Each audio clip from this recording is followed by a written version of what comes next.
may not understand it, but people always try to destroy stuff that they don't understand. Absolutely. That's just what they do. Absolutely. And so, I'll take the hit. Yeah. I mean, I'll take it.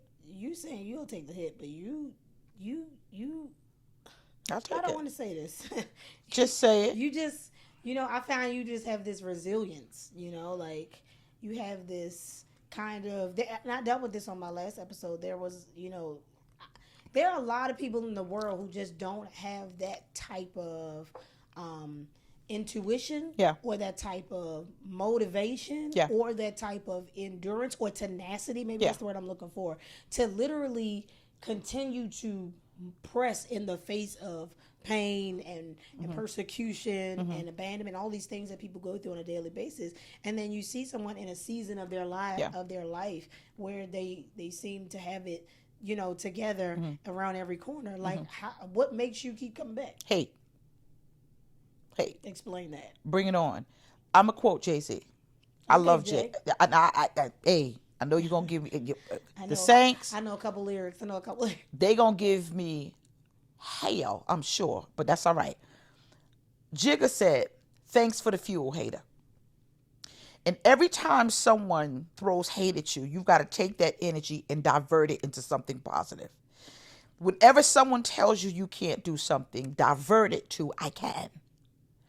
And take a little faith with a little bit of works, and you produce the very thing that they said you could not do.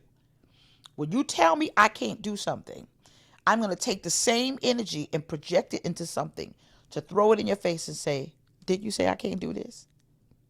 So whenever you say that I can't do something, it is a challenge.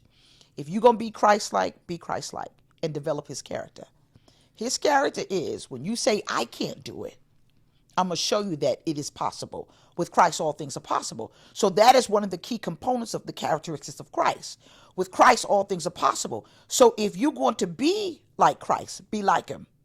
And whenever somebody tells you you can't do something, it's a challenge. Yeah. I love it. That's the way you got to think. Yeah, but that's one of the things that I find difficult with this generation, or I don't even want to say this generation. Yeah. I think just in society and culture and church culture, especially now that I'm in seminary, just starting to see things from a different perspective. Yeah. I think one of the things is what people think faith is, they really aren't practicing faith. No. I'm talking about when you have faith, you really have to be able to look in the face of something that looks absolutely impossible and believe that it's going to work out. Right. And I don't think that people really put that in perspective when we consider ourselves like believers, because I think to some degree, if you have faith like that, there should be less stress and less anxiety in your life. And maybe that it's not that simple for somebody, right? Maybe somebody's listening to this right now like, man, it's just not that simple. But even in my lowest moments, I have always had this inclination that it was going to work out, because up until now, he ain't failed me.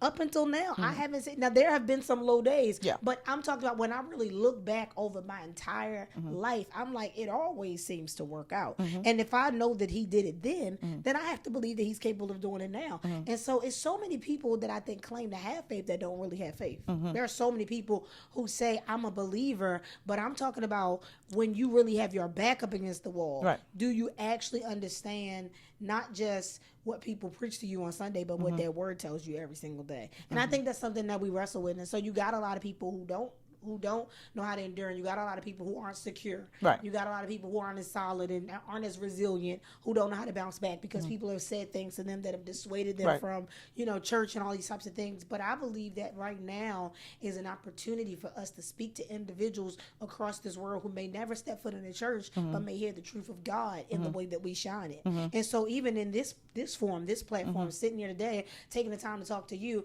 I'm trying to talk to some person out there who feels like hopeless. I'm trying to talk to some person who feels like they don't know if life is falling apart or if life is falling together. I'm trying to talk to some person who is trying to figure out, do I still have an opportunity? And I'm saying, look at this resilience that you have, that you take hit after hit, strike after strike, and you just keep getting back up. Yeah. That's faith. Yeah.